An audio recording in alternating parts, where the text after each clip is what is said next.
Bienvenue dans les épisodes coup de cœur de l'été. J'ai décidé de vous reproposer certains épisodes que vous aviez particulièrement aimés, des épisodes qui résonnent encore aujourd'hui et qui s'inscrivent parfaitement dans la série en cours, sur les petits gestes qu'on banalise, sur les pratiques qu'on devrait peut-être plus réfléchir, et puis surtout sur les moments qu'on devrait mieux accompagner. Alors aujourd'hui, l'épisode c'est sur la stagnation de dilatation, quelque chose qui est souvent vu comme un échec du corps, une manière de dire mon corps n'a pas su faire, j'ai pas été capable de, je suis allée jusqu'à autant de centimètres et puis après ça n'a plus évolué. Alors je vous souhaite une bonne écoute et puis n'hésitez pas à revenir vers moi si vous avez des questions ou que vous avez envie d'échanger sur le sujet de l'épisode du jour. Lors de l'accouchement, il arrive parfois que la dilatation n'évolue pas pendant un certain temps. On parle alors souvent de stagnation, de dilatation. Et aujourd'hui, justement, je vais vous expliquer un peu tout ça parce que souvent, cette stagnation, elle arrive aux alentours de 7-8 cm. C'est un plateau assez caractéristique des accouchements. Et c'est une raison fréquente de transfert à l'hôpital pour, par exemple, une péridurale. Et ça entraîne souvent des interventions médicales qui pourraient aller jusqu'à la césarienne. Il faut savoir qu'en hôpital, les protocoles hospitaliers déterminent un délai assez différent en fonction des hôpitaux, qu'ils estiment comme un délai raisonnable, au terme duquel une césarienne s'impose. C'est hyper important d'avoir notion de ça, de à quel point ces plateaux ils peuvent nous donner certaines indications, et que des actes qui sont portés de manière assez récurrente, systématique dans ces situations-là, en fait, ne vont pas forcément aider à ce que ça passe. Donc, on va parler de ça aujourd'hui.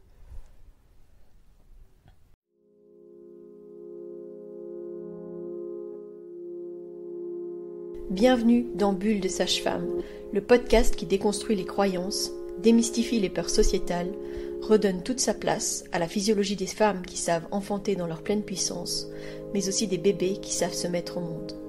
Ici, vous profiterez de l'expertise de sages-femmes pratiquant en dehors des hôpitaux, des accouchements à domicile ou en maison de naissance. Nous souhaitons que vous trouviez les outils, les informations pour que vous puissiez être les acteurs de la naissance de votre bébé, et ce quel que soit le lieu où vous avez décidé de l'accueillir. Mon nom est Mélissa Chambard, sage-femme, maman de 5 enfants. À chaque épisode, je vous partagerai mes astuces, mes bons plans, mon expertise, des anecdotes, mais aussi des témoignages de parents, de sages-femmes et des rencontres inspirantes autour de la périnatalité, dans la bienveillance, la force, la puissance. Allez, vas-y.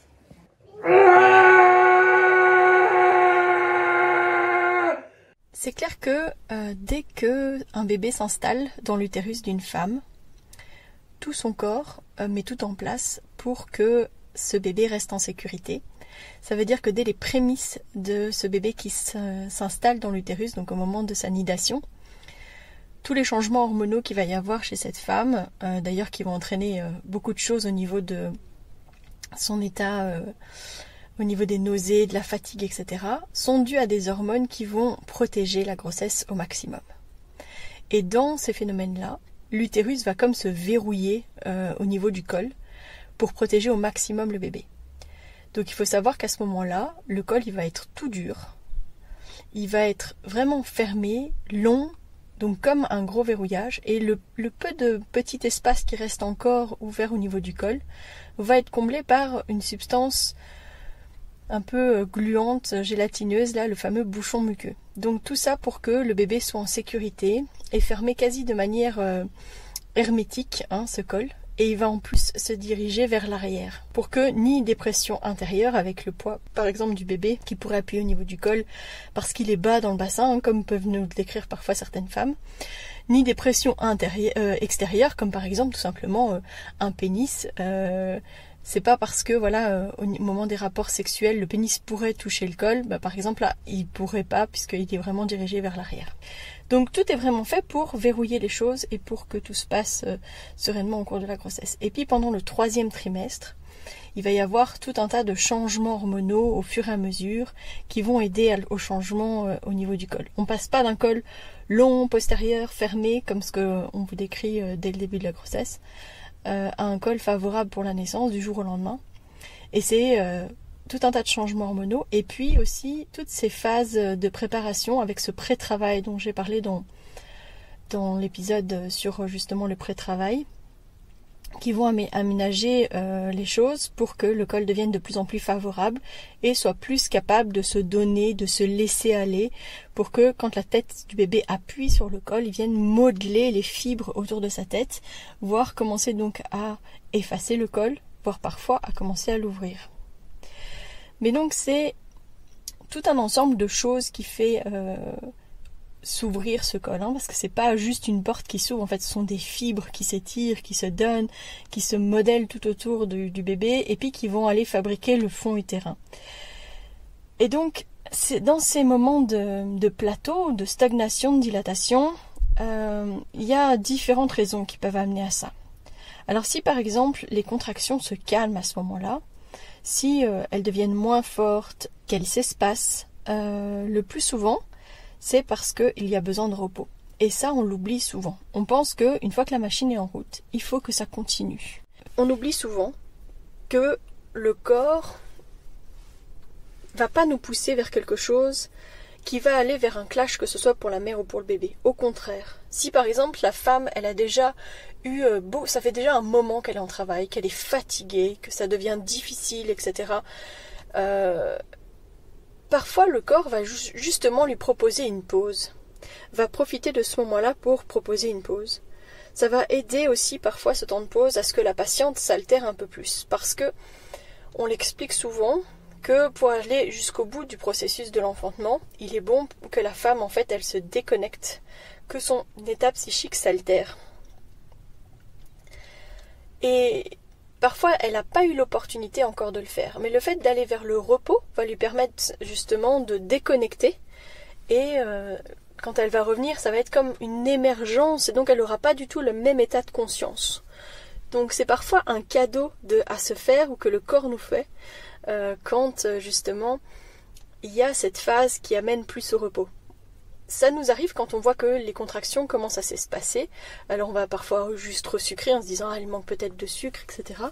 Mais parfois on va juste se dire ça fait quand même un moment là qu'elle travaille et qu'elle travaille dur. Peut-être qu'elle a tout simplement besoin d'un temps de repos. Ce temps de repos, il est aussi bon pour elle que pour son bébé, parce que pendant ce temps-là, le bébé va pouvoir se réoxygéner et aussi se reposer pour entamer peut-être la deuxième phase où vraiment il va être beaucoup plus actif et il va pouvoir se donner beaucoup plus facilement. Alors clairement, pendant cette phase de travail, c'est hyper important de se positionner, de mettre la femme dans une position qui va aider à continuer à garder la bonne position du bébé, voire à aider le bébé à prendre une bonne position si ce n'est pas encore vraiment le cas. En tout cas, de l'aider à avoir une position qui va l'aider à s'engager. Quand le corps va justement aider cette femme et ce bébé à se reposer et à reprendre des forces avant de recommencer, ça va vraiment aider à ce que tout le monde recharge ses batteries. Parfois, la femme, elle va manger un petit peu, et puis quand les contractions vont revenir, et qu'elle sera reposée, elle aura plus souvent la possibilité de mieux souffler ses contractions, mieux surfer sur les vagues. Peut-être que juste avant cette phase de repos, elle commençait à ne plus en pouvoir et elle n'était plus dans la capacité d'accueillir ce qui venait. Et que cette phase de repos qui lui a été offerte va lui permettre justement de se relancer sereinement dans le travail. Ne jamais oublier que le sommeil, c'est souvent la clé. Faut vraiment pas l'oublier. C'est pour ça que souvent quand les femmes elles commencent à contracter tranquillement au début de la nuit, moi je leur dis au maximum essaye de dormir entre les contractions. C'est pas juste parce que j'ai envie de rester dans mon lit plus souvent, plus longtemps. C'est surtout que si elle s'est reposée suffisamment, elle aura d'autant plus l'énergie après. Et si jamais son corps lui offre une pause pendant le travail, autant en profiter. Ça peut être au moment de ce fameux plateau de 7-8 cm. Ça peut être aussi après la dilatation complète, quand la femme aura ce qu'on appelle la phase de quiétude. Mais ça, j'en reparlerai aussi à un autre moment. Je pense que je pourrais faire tout un épisode juste sur la phase de quiétude. Donc on en reparlera aussi. Si, au contraire, les contractions, elles ne s'espacent pas, mais qu'elles sont vraiment fortes, puissantes, bien rythmées, qu'on a l'impression qu'elles sont bien efficaces, mais que le col ne s'ouvre pas, c'est souvent à cause de la position du bébé. Alors, c'est juste que la position, elle n'est pas optimale. Donc le bébé, il est peut-être encore la tête un petit peu penchée d'un côté, pas totalement fléchie, etc. Donc c'est pas la position la plus optimale. Ce qui peut aider, c'est vraiment de prendre parfois des positions qui vont justement aider le bébé à se positionner le mieux possible. Donc parfois quand ils sont fort engagés, nous ça nous arrive par exemple de prendre une position où on met la tête de la maman plus bas que son bassin, pour justement aider le bébé à se désenclaver du bassin et avoir l'opportunité de mieux se fléchir ou de mieux se positionner. C'est vrai que dans ces moments-là, on est souvent plus interventionniste au niveau thérapeutique postural, parce que voilà, si on reste dans cette position-là et que le bébé a du mal à avancer, c'est plus compliqué pour la femme, donc on s'offre la possibilité de faire ça.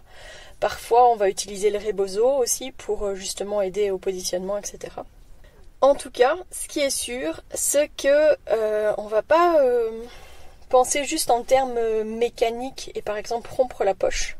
Parce que c'est une des premières options qui sont offertes parfois à l'hôpital, c'est d'aller rompre la poche. Sauf que si ce bébé n'est déjà pas bien positionné et qu'on rompt la poche, on ne va pas du tout l'aider à essayer de changer sa position. Donc c'est vraiment important de se dire, si cette femme, elle travaille dur depuis un petit moment, qu'elle décrit des positions, des douleurs, par exemple au niveau de la symphyse, au niveau des hanches plus importantes, c'est sûrement que c'est en train de travailler. Et que c'est en train de travailler dans le sens où son corps essaye de faire changer aussi la position du bébé. Et que il faut arriver à trouver un moyen de la soulager, mais aussi dans notre rôle, ce qui va être hyper important, ça va être de lui insuffler la confiance et de lui dire « Je sais que c'est difficile, je sais que c'est compliqué pour toi là maintenant, mais en fait ton bébé là il a besoin que tu l'aides pour qu'ensuite tu puisses avancer de manière plus sereine. » Mais si on ne va pas au maximum vers cette position optimale, je dis au maximum parce que parfois on n'arrivera jamais à cette position optimale, mais le bébé finira par trouver un moyen de descendre. Et donc ça passera quand même. Mais au plus on va essayer de trouver comment aider ce bébé et comment aider cette femme, au mieux ce sera. Mais surtout, ce dont elle a réellement besoin, c'est pas forcément de notre intervention et de l'aider sur des positionnements, etc. C'est de lui insuffler de la confiance, de la rassurer.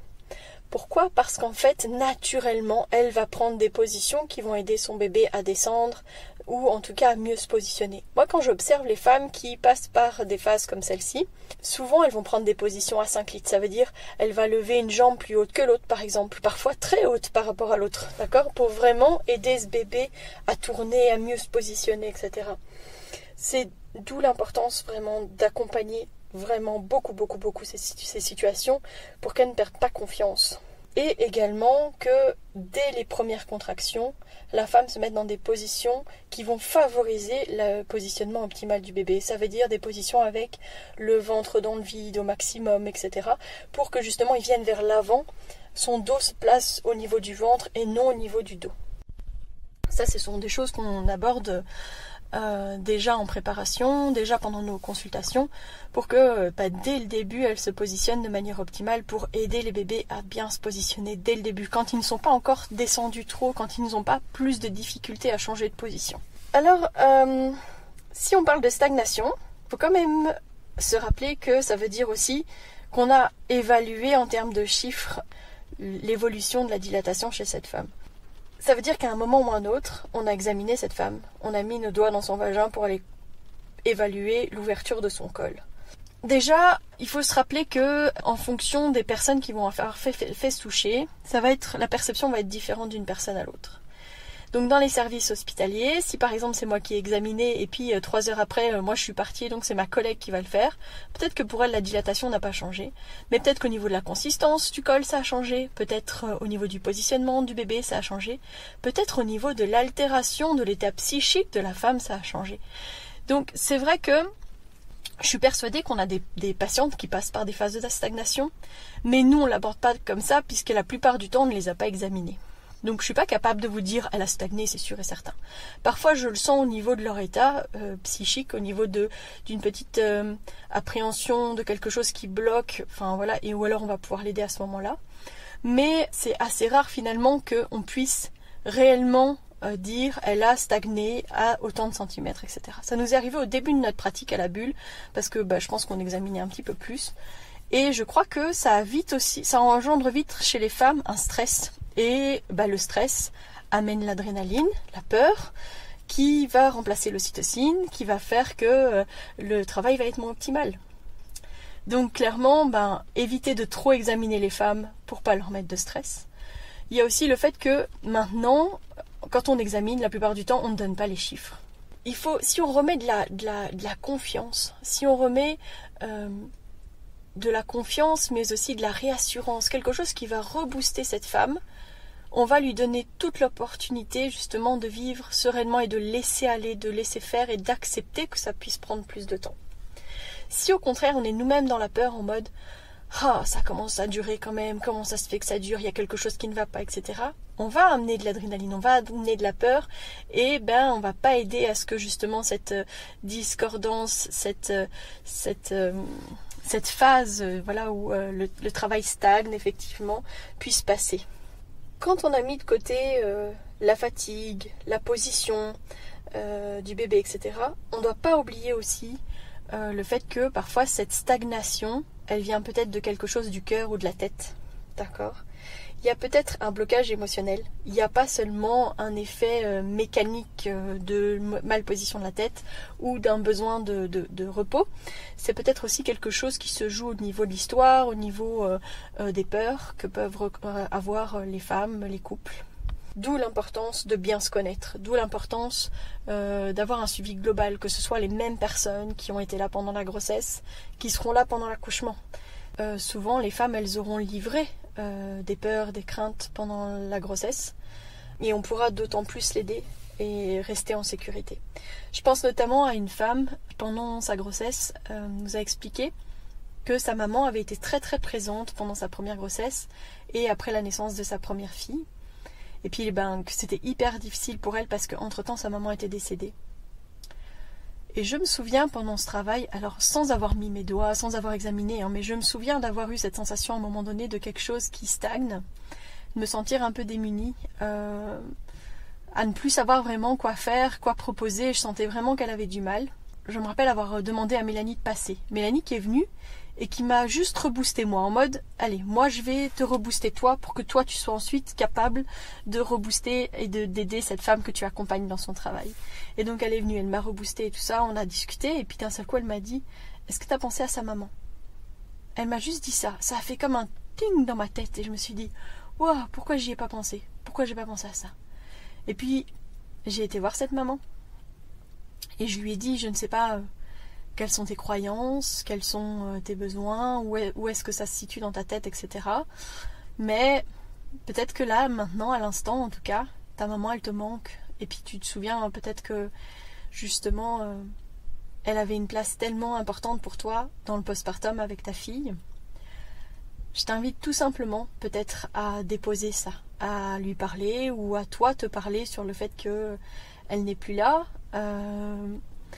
Voilà, je sais pas ce qu'elle s'est dit, je sais pas ce qu'elle a fait. Je lui ai dit, je quitte la chambre, je te laisse pour que justement tu puisses être seule et peut-être justement s'offrir la possibilité d'aller au fond de son cœur, peut-être de pouvoir parler avec sa mère. Enfin voilà, je sais pas trop ce qu'elle a fait parce que voilà, je lui ai jamais posé la question, mais en tout cas, quand je suis revenue, le travail avait pris une autre proportion. Enfin voilà, on sentait que il y avait une nouvelle dynamique et que ça s'était remis en route. Donc c'est vraiment hyper important. Parfois, quand je dis que c'est au niveau de la tête, ça peut arriver par exemple que ce soit la gestion des aînés. Tant qu'il n'y a pas quelqu'un qu'on attend, qui doit être là au moment de la naissance du bébé pour s'occuper des aînés, parfois les femmes elles vont stagner en attendant justement que cette personne soit là. Et une fois que ça s'est libéré de son esprit, hop, tac, elle va finir son travail, sa dilatation et elle va accueillir sereinement son bébé. Je pense que la clé de tout ça, c'est de se rappeler que c'est important d'évaluer évidemment toute la situation, de ne pas juste se baser sur un phénomène physique ou sur des centimètres. C'est ne pas oublier que on doit arrêter d'analyser en termes de centimètres, de temps, de chiffres, et de revenir à ce qu'on observe, à ce qu'on accompagne avec justesse. Rester dans la confiance, parce que je crois qu'il y a moyen d'évaluer tellement autrement l'évolution du travail, ça c'est sûr.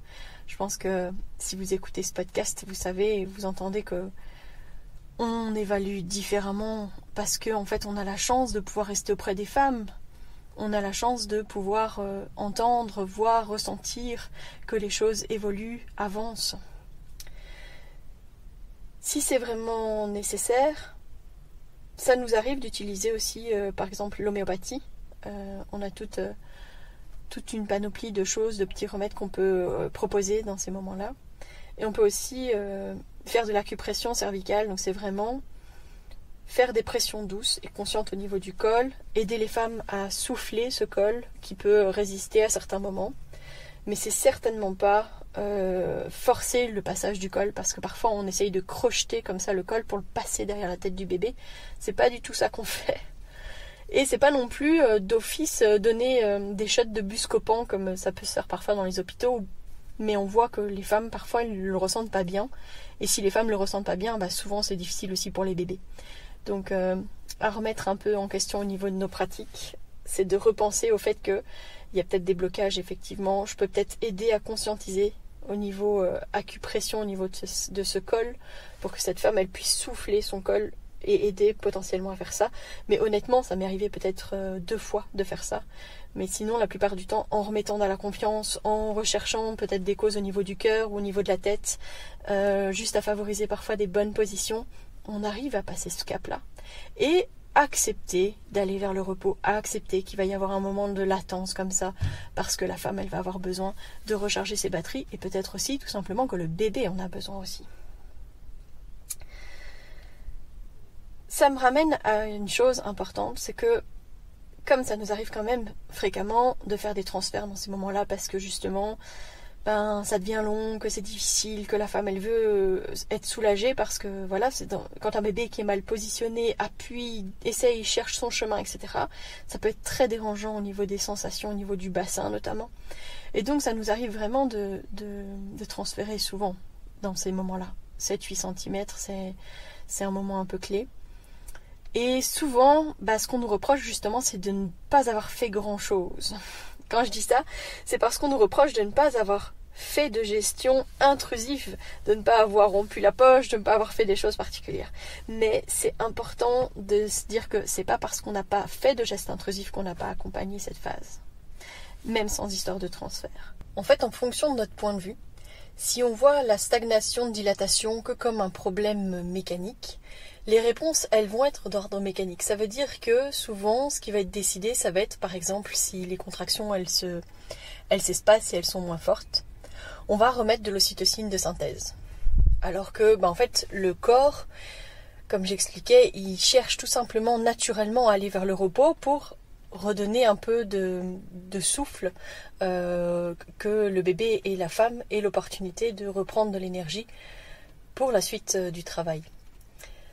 Si c'est une stagnation alors que le travail est actif, on va proposer de lever certaines pressions, comme par exemple on va tout simplement rompre la poche des os. Donc rompre artificiellement la poche des os pour que le bébé vienne bien appliquer sur le col et que du coup on pense que ça va rendre la dynamique plus efficace.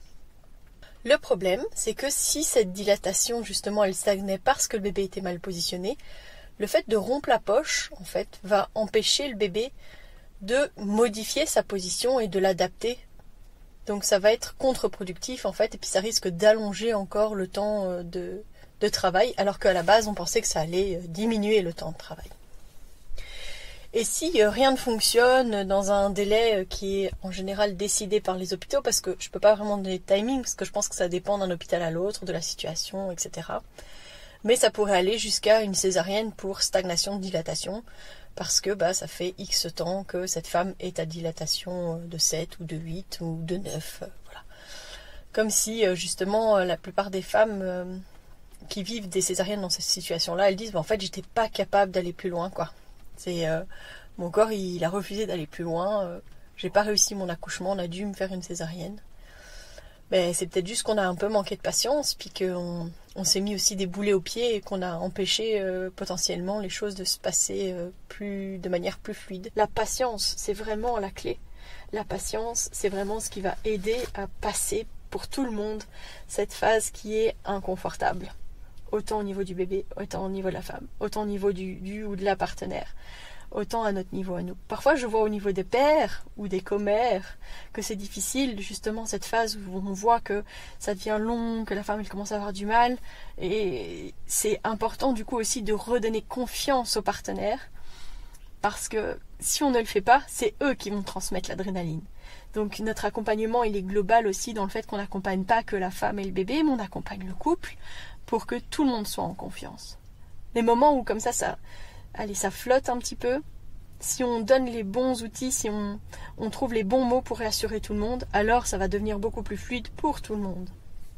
C'est bon aussi de se le rappeler.